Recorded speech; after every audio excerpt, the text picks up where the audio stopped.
एक सज्जन ने पूज्य भाई श्री हनुमान प्रसाद पोद्दार जी महाराज से पूछा कि साधना करते करते 20 साल हमको हो गए, ना तो भगवान मिले और ना भगवान का प्रेम प्राप्त हुआ, क्या कारण है? 20 साल हो गए साधन करते, ना भगवान मिले और ना भगवान का विरह प्राप्त हुआ। भाई जी महाराज ने कहा इसका संपूर्ण कारण तो भगवान ही जानते हैं और आप भी जानते हैं। उत्तर दिया कि संपूर्ण कारण तो श्री भगवान जानते हैं और भगवान के ना मिलने का, प्रेम ना प्रकट होने का आप भी कारण जानते हैं। जी ने पूछा ईमानदारी से बताना कि भगवान ना मिलने का आपको दुख है? भगवान के प्रेम की प्राप्ति या भगवत साक्षात्कार ना होने पर 20 साल हो गए, आपको दुख हुआ इस बात का? बोले कभी कभी थोड़ा मन उदास हो जाता है। भाई जी महाराज ने कहा कि थोड़ा थोड़ा उदास हो जाता है, लेकिन आप बताइए यदि 20 साल से आप व्यापार में बराबर घाटा प्राप्त करते रहते तो क्या आप ऐसा उत्तर देते कि थोड़ा थोड़ा कभी मन उदास हो जाता है? आपकी हालत क्या होती कि 20 साल से आप व्यापार कर रहे हो, घाटे पे घाटा होता चला जा रहा है, आपकी हालत क्या होती? बोले बेचैन हो जाता, जीना मुश्किल हो जाता। तो बोले ऐसा जीना मुश्किल हुआ आपको? 20 साल से आपको घाटा हो रहा है, भगवत प्राप्ति, भगवत प्रेम प्राप्ति नहीं हो रही और आप आनंद से जीवन व्यतीत कर रहे हैं, आपको बेचैनी है? तो उनका ईमानदारी से वैसी कोई बेचैनी नहीं। बोले हाँ, तुम सच्चे व्यक्ति हो, ठीक ठीक बता दिए। जब संसार की व्यापार में घाटा होने पर जो बेचैनी होती है वो आपके भगवत प्राप्ति या प्रेम प्राप्ति ना होने पर बेचैनी नहीं हो रही, तो इसमें भगवान का क्या दोष है? भगवान के अंदर कोई चाह नहीं है। कई बार सत्संग में सुन चुके हैं, आपकी चाह ही भगवान के अंदर चाह बनती है आपसे मिलने की। आप जितना विकल होंगे उतने ही वो विकल हो जाएंगे आपसे मिलने के लिए। भगवान अमना है, आपका मन ही वहां जाकर भगवान का मन बनता है और भगवान के मन के अंदर आपसे मिलने की चाह पैदा, वो अमना है, वो अचाह है, वो पूर्ण काम है। चाह हमारे अंदर पैदा हुई नहीं कि प्रभु के अंदर चाह पैदा हो जाएगी हमसे मिलने के लिए। सज्जन ने कहा कि जो प्रश्न करता थे कि कई बार आपसे सुना है कि भगवत प्राप्ति बड़ी सरल है, भगवत प्राप्ति बड़ी सुलभ है, परंतु मुझे लगता है कि जिंदगी में अगर कोई कठिन काम है तो भगवत प्राप्ति है। तो भाई जी महाराज ने कहा भैया भगवान का मिलना बहुत सुलभ है। भगवान किसी कर्म के फल से नहीं मिलते कि ये कर्म किया तो इसका फल हुआ भगवत प्राप्ति। भगवान चाह से मिलते हैं, व्याकुलता से मिलते हैं, रुदन से मिलते हैं। ये सारे कर्म इसलिए कहे जाते हैं कि तुमसे पाप कर्म ना बने, और जब पवित्र हृदय होगा तो भगवत प्राप्ति के मिलन की चाह प्रकट हो जाएगी, रोना आ जाएगा। भगवान मिलते हैं रुदन से, चाह से, व्याकुलता से, लालसा से। संसार के जितने भोग पदार्थ, अवस्था, स्थितियां, प्राणी, ये सब कर्म से मिलते हैं। जैसा आप कर्म करोगे वैसा पदार्थ मिलेगा, वैसे व्यक्ति का संयोग मिलेगा, वैसे सुविधा मिलेगी, वैसे ही असुविधा मिलेगी, वैसे ही आपको तिरस्कार, अपमान, जैसा कर्म करोगे। लेकिन भगवत प्राप्ति कर्म का फल नहीं है। पूज्य भाई जी महाराज कह रहे भगवत प्राप्ति चाह का फल है। वो संत संग से, शास्त्र स्वाध्याय से, नाम जप से, भाई जी उसका भाव लिख रहे, नाम जप से, सत्संग से, शास्त्र स्वाध्याय से हमारे संसार की चाह हटे और भगवान की चाह प्रकट हो जाए। पक्का जिस दिन ऐसी चाह हो जाएगी अब जिया नहीं जा रहा, उसी दिन भगवान अनुभव में आ जाते हैं, नेत्रों के सामने आ जाते हैं। पक्का संसार की प्रत्येक स्थिति, अवस्था पद प्रतिष्ठा, इसमें कर्म है, इसमें कर्म है। आपका कर्म आपको स्थिति प्रदान करेगा, सांसारिक पद प्रतिष्ठा, लाभ, लौकिक, पारलौकिक। सांसारिक पद प्रतिष्ठा, धन संपत्ति केवल चाह से नहीं पूर्ति होती। धन की चाह, मन की चाह, मान की चाह, अधिकार की चाह सब कर रहे हैं। मन की चाह ये मिल जाए, वो मिल जाए। मिल रहा है क्या? मिलेगा उन्हीं को जो वैसे सुकृत वाले कर्म किए हैं। रात दिन सब चाह में ही फंसे हुए हैं, परंतु सबकी चाह नहीं पूर्ति होती। संसार की चाह से निराश होकर भगवान की चाह मात्र करने से भगवान की प्राप्ति हो जाती है। कठोर परिश्रम कर लो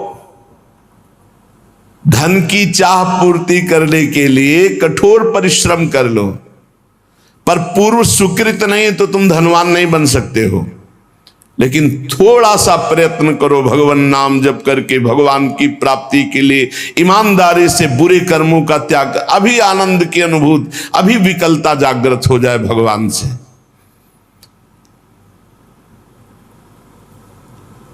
आपने जितनी धन की चाह की, कभी भगवान की ऐसी चाह की? क्या आप ऐसा मानते हैं जितना परिवार से प्यार करते हैं उतना ही किसी एक संबंध वाला भगवान से प्यार करते हो?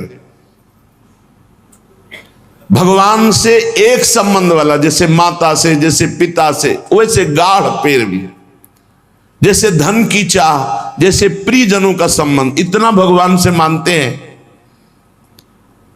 तो उनका सत्य तो यह है कि ऐसा नहीं है। तो कैसे मिल जाए भगवान तुम्हें? भगवान कि मिलने के लिए, चाहे वो चांडाल हो, चाहे स्त्री हो, चाहे पुरुष हो, विद्वान हो, मूर्ख हो, भगवान ये नहीं देखते कि ये कौन है। बहुत सुंदर बात है। और भगवान ये नहीं देखते कि आज के पीछे इसका इतिहास कैसा रहा है।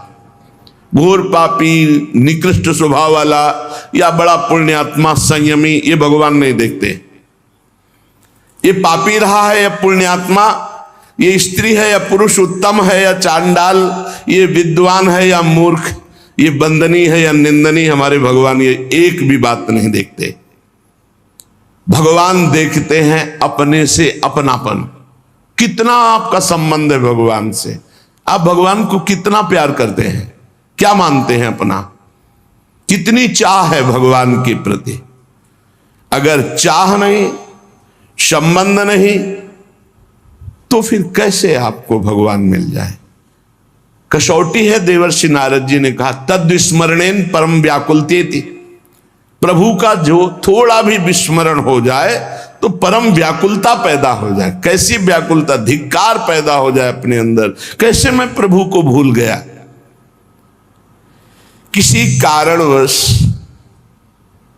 आभास हो गया कि 1 मिनट निकल गया, अभी नाम नहीं जला। अब वो बहुत, अब कौन सी ऐसी कीमती वस्तु है, कौन सा ऐसा सुख है जिसके कारण मैंने अपने प्रभु का विस्मरण कर दिया? वो बड़ा धिक्कार पैदा करता। तद विस्मरणेन परम व्याकुल। कसौटी है। आप देखो कितनी देर आप विस्मरण बर्दाश्त कर देते हैं। अव्यर्थ कालत्वम, ये भक्त का लक्षण है। कबहू काल वृथा नहीं जाए, सेवक जी ने लिखा। कितना समय आप बर्बाद करते हैं। जिसने समय की कीमत पहचान ली वही महात्मा बन जाता है। कुछ लोग तो समय काटते हैं व्यर्थ के कार्यों में, मोबाइल में गेम, संसारिक वार्ता, ताश, ये वो। अरे भाई, हमारा समय इतना कीमती, हम उसे ऐसे झूठे कार्यों में नष्ट कर रहे हैं। यदि आप भगवत प्रेम चाहते हैं, भगवान का भजन चाहते हैं, भगवान से मिलना चाहते हैं, तो इसके लिए एक ही बात है, छटपटाहट, व्याकुलता आपके मन में होनी चाहिए।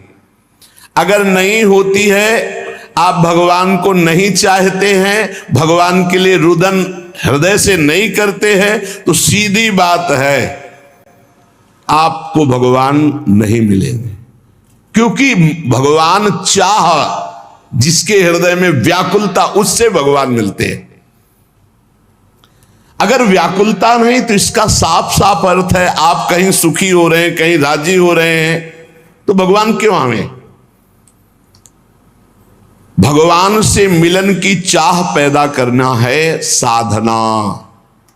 भगवान चाह से मिलते हैं। भगवान के मिलने की एक ही मात्र उपाय वृत्ति है व्याकुलता, रुदन, लालसा इतनी प्रबल अब जिया ना जाए। कैसी लालसा? जैसे आपको यमुना जी ले जाया जाए और डुबकी लगवा दी जाए और ऊपर से चढ़ाकर ताकत पूर्वक आपको दबा दिया जाए, फिर जो आधा पौन मिनट के बाद आपकी सांस लेने की जो व्याकुलता है कि अगर आप सांस न मिली तो प्राण निकल गए, वही व्याकुलता चाहिए हरि दर्शन के लिए। अगर अब हरि नहीं मिले तो अब जिया नहीं जाएगा। तो उसी तासा महावीर, उसी समय भगवान का साक्षात्कार हो जाता है। भगवान को प्राप्त करने की अनन्य उत्कट चाह जिसके मन में पैदा हो जाए, उसके लिए किसी विधि विधान की आवश्यकता नहीं है। जैसे शास्त्रों में वर्णन आया है, संतों ने कहा इतना लाख जप करो तो भगवान का दर्शन हो जाएगा।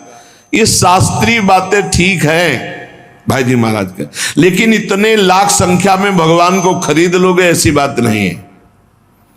भगवान संख्या से नहीं मिलने वाले, भगवान संख्या से नहीं खरीदे जा सकते, तपस्या से नहीं खरीदे जा सकते, व्रत से नहीं खरीदे जा सकते, संयम नियम से नहीं खरीदे जा सकते। भगवान किसी क्रिया के फल रूप नहीं है। भगवान को कोई बांध नहीं सकता इन नियम, संयम, व्रत, उपवास, तपस्या। आज तक अगर कहीं कोई बांधा है तो प्रेमाधीन, भगवान प्रेम के अधीन बंधे हैं। भगवान मोल में खरीदे नहीं जा सकते। जब भजन करते करते हमारे अंदर चाह पैदा होती, रुदन पैदा होता है, उसी रुदन, उसी चाह, उसी व्याकुलता से भगवान व्याकुल हो जाते हैं और व्याकुल होकर उसे दर्शन देते हैं। प्रेम की चाह, भगवान के मिलन की चाह जब तीव्रतर से तीव्रतम अनन्य हो जाएगी, जहां दूसरी चाह नहीं, जहां दूसरी किसी व्यक्ति से प्रियता नहीं, सारा संसार उसके लिए शून्य में दिखाई दे रहा है, एकमात्र भगवान। बस भगवान की प्राप्ति की यही शुभ वेला है।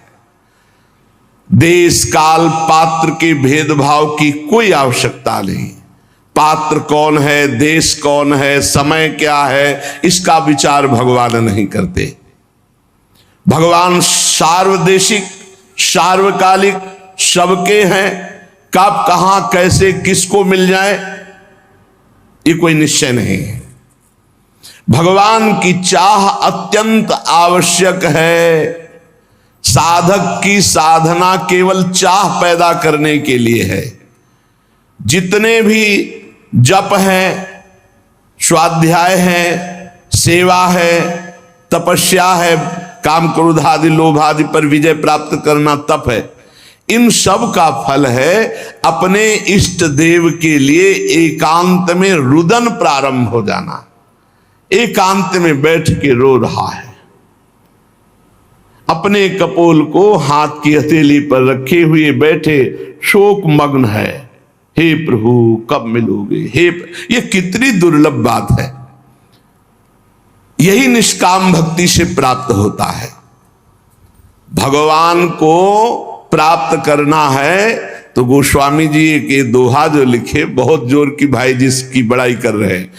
जाहि न चाही कबहु कछु, तुम सन सहज सनेहु, बसहु निरंतरता सुर सोराउर निज गेहूं।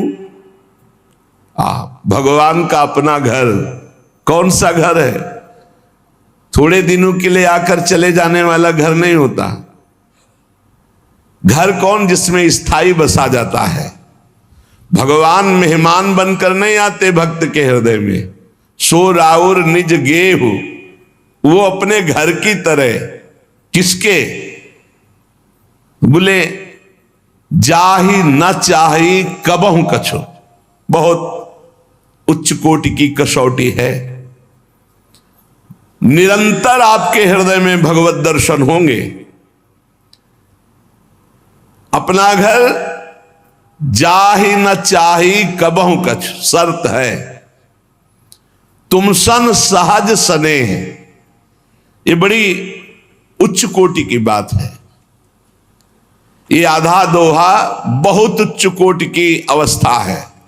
जाही न चाही कबहू कछु और तुम सन सहज सने। बस इतनी बात पूरी साधनाओं की है, जितने भी मार्ग हैं। ये आधा दोहा जीवन में उतर जाए तो आगे की बात गारंटी, भगवान कभी एक मिनट आपके हृदय से नहीं जाएंगे। जाहि न चाही कबहू कछु, बहुत बड़ी बात। कबहू कछु जाहि न चाही, कबहू कछु, कभी भी कुछ भी जिसे नहीं चाहिए और आपसे सहज प्रेम है। सहज प्रेम, कोई हेतु नहीं, हमारा मोक्ष हो जाए, हमारा कल्याण हो, कुछ चाह नहीं। जाहि न चाही कबहू कछु, कोई चाह नहीं, बस मेरे प्रीतम। दूसरी इच्छाओं का सर्वथा नाश हो गया। एकमात्र केवल इच्छा भगवान में जाकर समर्पित हो गई। कर्म की, किसी भाव की, किसी भी दिव्यता की अब आवश्यकता नहीं रही। भगवान स्वयं हृदय में भय प्रगट कृपाला दीन दयाला। दीनों पर दया करने वाले भगवान स्थायी प्रगट हो।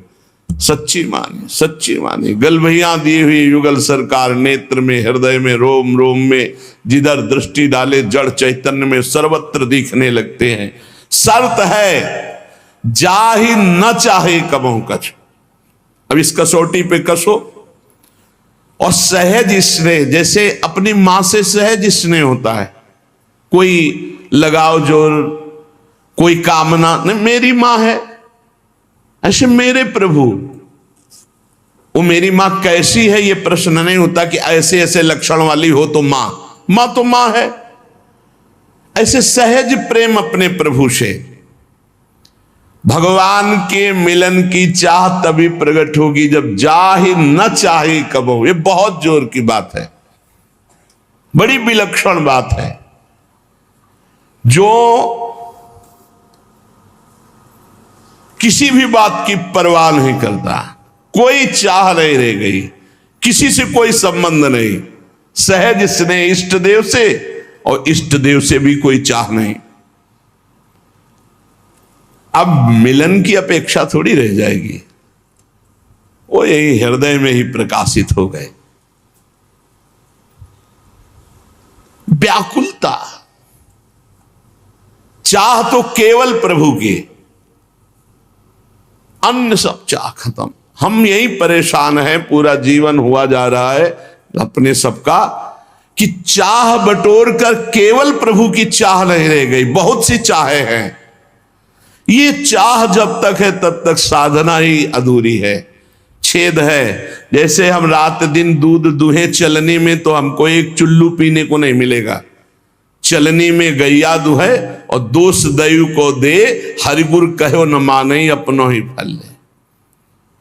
हरि गुरु कह रहे हैं कि अन्य चाह चलनी में गाय दुहना है, अन्य चाह बनी रही तो भगवत साक्षात्कार की चाह नहीं आएगी। इसलिए अन्य चाह को मिटाना ही साधना है। साध माने चाह, ना माने नहीं। कोई चाह ही नहीं, कोई साध ही। बोले भगवान ने हमारी साध पूरी कर दी। साध माने चाह, साधना, चाहना, यही साधना है। चाह ना रह जाए। आशा ही परमम दुखम, नैरास्यम परमम सुखम। आशा केवल, आशास्य दास्यम वृषभानुजायास।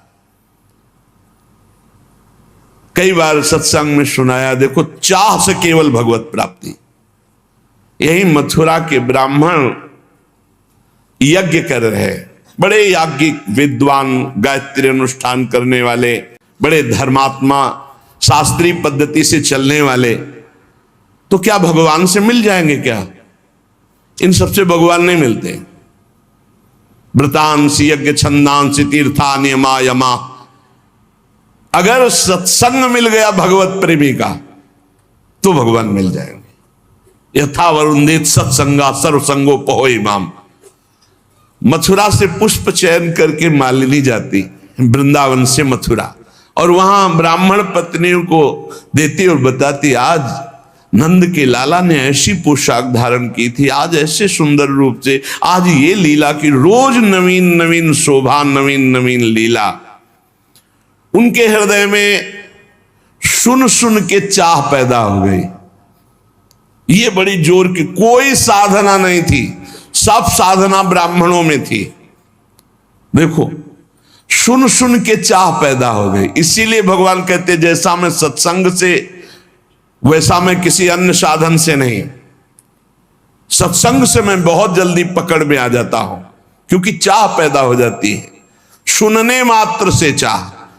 अब उनके हृदय में एक पीड़ा पैदा हुई, मैं कब देखूं, मैं कब नंदनंदन को देखूं। ये ब्राह्मण लोग ऐसे नियमनिष्ठ है कि इनको यज्ञ से फुर्सत नहीं है, और अगर हम कहें भी तो शायद इनका भाव ना बने। हम उत्तम कुल के ब्रह्म ऋषि, हम भाई वहां कैसे जाएं, वो कैसे दर्शन, क्योंकि वो जानती थी स्वभाव। अब बड़ा विचित्र अंदर पीड़ा पैदा हुई कि मुझे श्याम सुंदर के दर्शन करने हैं, और हमारे श्याम सुंदर कृपा करके दर्शन दे तो हो सकते, अन्यथा कोई उपाय नहीं, क्योंकि हम पातिव्रत धर्म धारण किए हुए अपने पति के विरुद्ध नहीं चल सकती, और पति कभी हमको लेकर के वृंदावन जा करके, नंदगांव जाकर लालजू के दर्शन नहीं करा सकते। अब अंदर से व्याकुलता हुई रोज सुनने के कारण, हे नाथ आप ही कोई विधान बनाओ और दर्शन दो। तो किसी किसी दिन प्रातः काल बिना छाक लिए, बिना भोजन लिए सखाओं के साथ चल देते और दिशा बता जाते कि आज इधर गौवें चराएंगे, तो घर वाले उधर छाक पहुंचा देते। आज ना दिशा बताई और ना छाक ले, मथुरा की तरफ गौवें चराते हुए चले गए। सखाओं ने देखा समय हो गया उनका, कन्हैया आज तो भूल हो गई, हमने घर वालों को बताया नहीं कि आज किस दिशा में जाएंगे, और छाक भी नहीं लाए, बहुत भूख लगी, अब क्या होगा, शाम के गौवें वापस घर ले चलना है। और इतनी भूख लगी कि असह्य हो गई, क्योंकि भगवान आज कृपा करना चाहते हैं मथुरा के ब्राह्मणों की पत्नियों पर। भगवान ने कहा, सुनो, हमने सुना है पास में ही ब्राह्मण ब्रह्म ऋषि जन यज्ञ कर रहे हैं मथुरा के, यज्ञ भोक्ता भगवान श्री हरि को प्रसन्न करने के लिए, जाओ तुम मांगो जा करके उनसे। बोले प्रभु हमको वो देंगे? बोले कह देना कृष्ण बलराम आए हुए, उनको भूख लगी, थोड़ा सा अन्न दे दो। जाके तो देखो, साष्टांग प्रणाम करना, हाथ जोड़ के करना, ऐसी बात। वो गए, साष्टांग दंडवत की, महाराज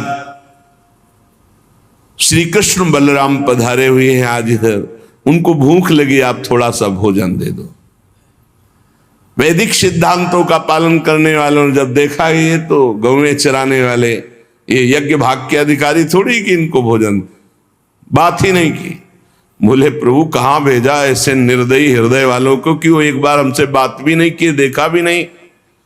बोले देखो, निराश नहीं होना चाहिए, प्रयत्नशील बने रहना चाहिए, तभी सफलता प्राप्त होती। जाओ उनकी पत्नियों से कहो। बोले प्रभु जब पति नहीं दिए तो पत्नी, बोले उनसे हमारा परिचय है, उनसे हमारा परिचय है, वो अनन्य भाव से मेरा चिंतन करते हैं, जाओ तुम। वो यज्ञशाला से पीछे से जाकर जहां उनकी पत्नियां साष्टांग दंडवत किया और कहा भगवान श्री कृष्ण बलराम पधारे हैं, और उनको भूख लगी। अरे अब तो अंदर की दबी हुई आग, कैसे श्री कृष्ण दर्शन मिले, अब तो प्रबल चाह, किसी की कोई परवाह नहीं। सहस्त्रों ब्राह्मण पत्नियां सुंदर सुंदर भोग थाल में सजाकर चल पड़ी। जिनको रोका उनके प्राण निकल गए और दिव्य देह से वहां पहुंच गए। भगवान ने स्वागतम वो महाभागा आस्यताम करवाम किम यन्नो दिदृक्षया प्राप्ता उपपन्नो मिदम हिवा। भगवान ने कहा आओ स्वागत है तुम्हारा, भगवान स्वागत कर रहे।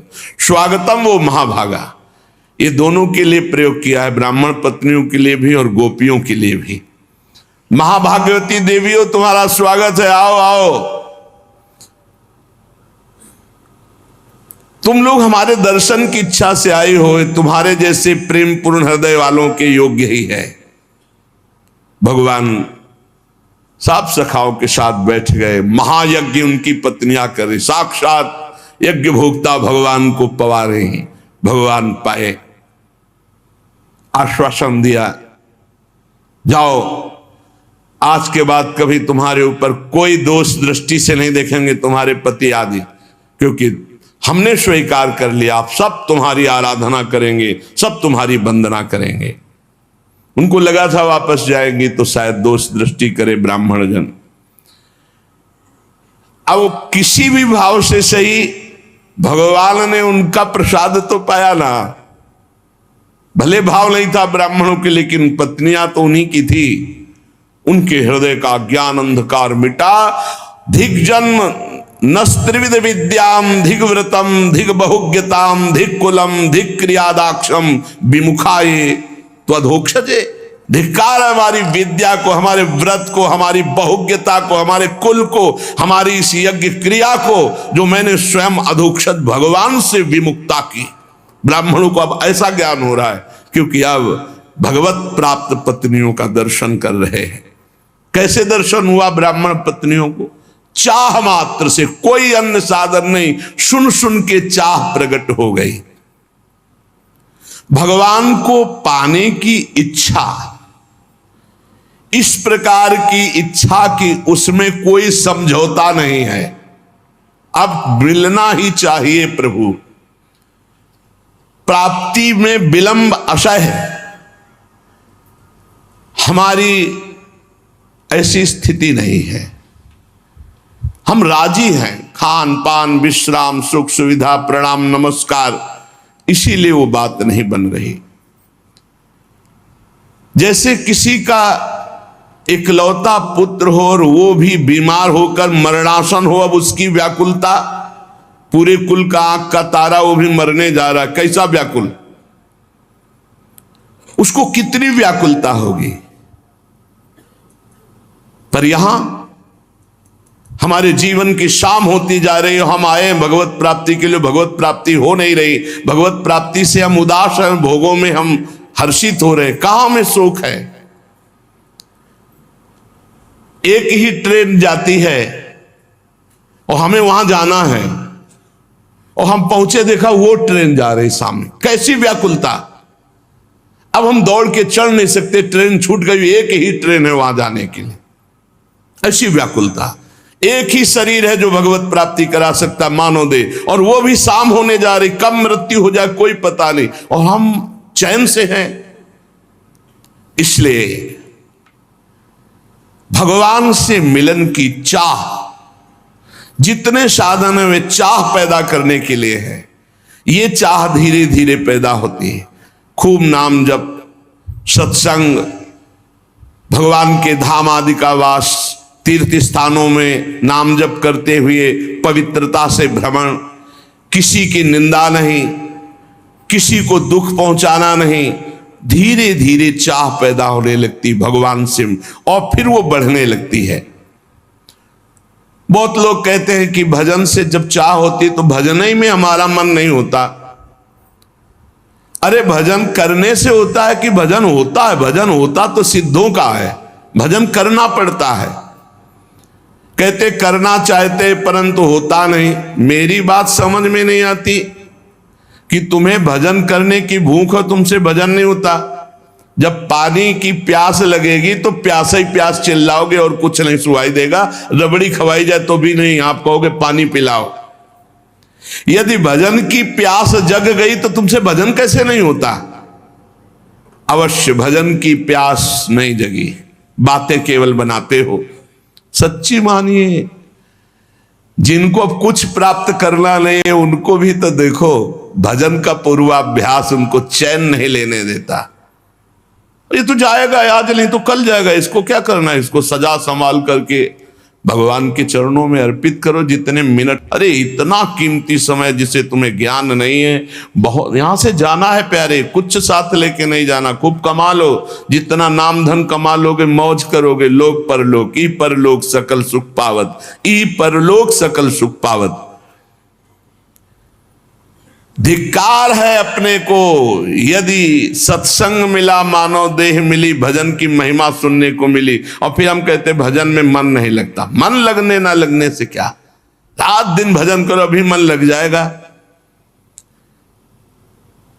जरा सी वृत्ति भजन से ऐसा लगा सूरदास जी को कि हट गई क्या, तो धिक्कार देने लगे। मौसम कौन कुटिल खल कामी, जिन मुको तन दियो ताको न भजन कियो ऐसो नोन हरामी। कौन सी ऐसी वस्तु प्रिय लगी, कौन सी ऐसी घटना प्रिय लगी जिससे भगवान का विस्मरण हो गया। ताहि बिसरायो ऐसो नमक हरामी। भजन जब जीवन बन जाए, भजन थोड़ा भी छूटे तो बर्दाश्त न हो। कैसे बर्दाश्त हो जाता है भजन? ये कोई बात करने लगता है, दृष्टि बदल गई, अत्यंत सावधान, बीच बीच में उसको उत्तर दे रहे हैं, उसके चेहरे से वृत्ति हटा ली या उसके चेहरे पे एकाग्र कर लिया, राधा नाम लिख रहे हैं। एक सेकंड के लिए भी प्रभु से बिलग रहे ना, मानो मृत्यु, जैसे मृत्यु से भय, ऐसे विस्मरण से भय। अभ्यास तो कीजिए। अरे दिव्यता ही दिव्यता, आप में आप भगवान के अंश हैं। पहले भजन किया जाता है, फिर भजन होता है। नित्य कर्म का जो नियम दिया जाता है वो भजन में प्रवेश पाने के लिए। ये जो समय देखते रहते हैं कि अच्छा 2 घंटा भजन, अभी तो बस 2 घंटा हुआ है, बस खत्म, अब टीवी देखो खूब करो, 2 घंटा अपने नियम हो गए, चलो बाहर चलते हैं, अखबार देखते हैं, गप लड़ाते हैं।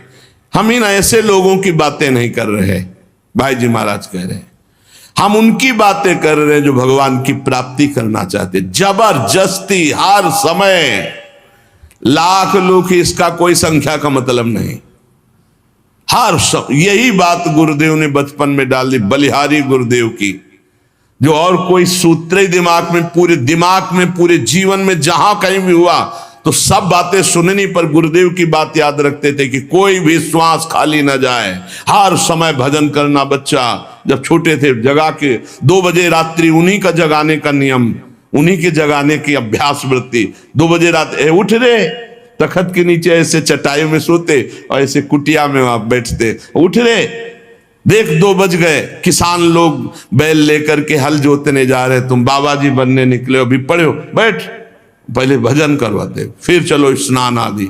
बहुत अहोभाग्य जो ऐसे भजनानंदी गुरुदेव मिले, भजन प्रधान जीवन। किसी ने कहा लाख नाम जप करो तुम्हारा काम हो जाएगा, तो ये तुम्हें लगाने के लिए कहा जा रहा है।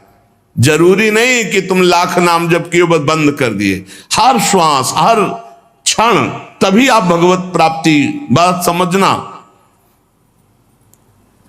1 लाख नाम जप कर लिया और समय बर्बाद किया, शेष तुम्हारी दुर्गति तो नहीं होगी, लेकिन जो प्रेम, जो भगवत साक्षात्कार, जो दिव्यता, वो नहीं आएगी आप में।